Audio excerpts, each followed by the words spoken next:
Mes amis, j'aimerais vous parler de quelqu'un que j'apprécie dans la Bible, de David. Son histoire m'a ébranlé, son histoire m'a donné beaucoup de pistes sur ma vie.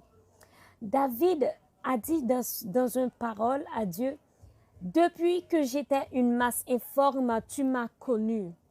Alors j'aimerais te dire, ma soeur, mon frère, depuis que étais un minuscule atome, tu n'avais même pas encore de vie, tu étais qu'un atome de poussière.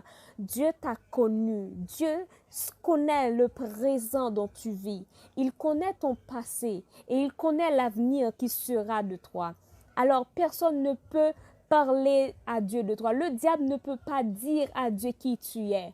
Parce que c'est Dieu qui t'a créé. C'est Dieu qui a mis cet atome de poussière sur la terre et a dit, je ferai de cette personne quelque chose d'extraordinaire.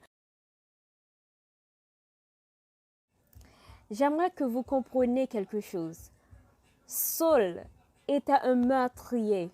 Saul était un bandit, un vagabond qui détruisait l'église du Seigneur Jésus-Christ parce qu'il chassait les chrétiens, parce qu'il ne croyait pas en leur question de Jésus-Christ et tout ça, parce qu'il dit qu'il y a un seul Dieu. Mais quand Saul est devenu l'apôtre Paul, alors toute sa vie a changé, il a cru et il a commencé une vie avec Dieu. J'aimerais te dire que maintenant, si tu es quelqu'un, Dieu peut même changer ton statut et il peut même changer ton nom.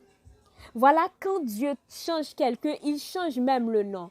Jésus-Christ s'appelait Emmanuel lorsqu'il était bébé. C'est après qu'il est devenu celui qu'il est devenu en tant qu'homme ministériel. Quand il était sur la terre, il est appelé Jésus-Christ. Dieu change ta vie.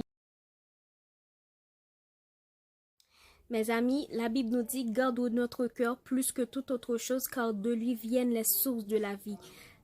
Dans ce contexte spirituel, quand la Bible parle du cœur, il parle des pensées.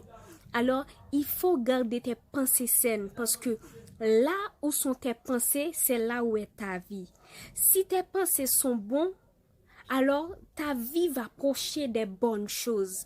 Mais si tes pensées sont mauvaises, c'est normal que ta vie projette des choses mauvaises.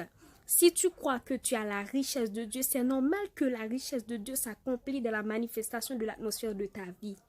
Mais si tu as des pensées ténébreuses, c'est normal que tu vives dans la souffrance tout le temps parce que tes pensées amènent des choses ténébreuses. Voilà pourquoi si tu as des pensées de joie, des pensées d'amour, voilà pourquoi tu es réuni dans ta vie d'amour et de joie. Mais si tes pensées sont mauvaises, voilà pourquoi il y a toujours des problèmes dans ta vie. Amis, j'aimerais vous parler de la parole de Dieu qui se trouve dans Matthieu. Pourquoi vois-tu la paille qui est dans l'œil de ton frère et n'aperçois-tu pas la poudre qui est dans ton œil? Pourquoi cette parole? Les gens sont toujours là à critiquer. Que tu fasses quelque chose de bien, ils te critiquent. Tu fais quelque chose de mal et là encore, tu reçois des critiques. Même Jésus-Christ, quand il était sur la terre, il y avait ces femmes prostituées. Tout le monde voulait le lapider. Alors Jésus-Christ a dit, si quelqu'un n'a pas péché, qu'il jette la première pierre sur cette femme. Personne n'a pu jeter la première pierre sur cette femme parce que tous ont péché. Nous avons tous un problème, nous avons tous des défauts, nous avons tous quelque chose qui ne va pas dans notre vie. Alors arrête de critiquer les gens pendant que toi, tu as quelque chose qui ne va pas. Au lieu de critiquer quelqu'un, plutôt aide cette personne à avancer mieux dans sa vie. Parce que critiquer n'amène à rien. Parce que la parole de Dieu dit, il faut soutenir ses frères.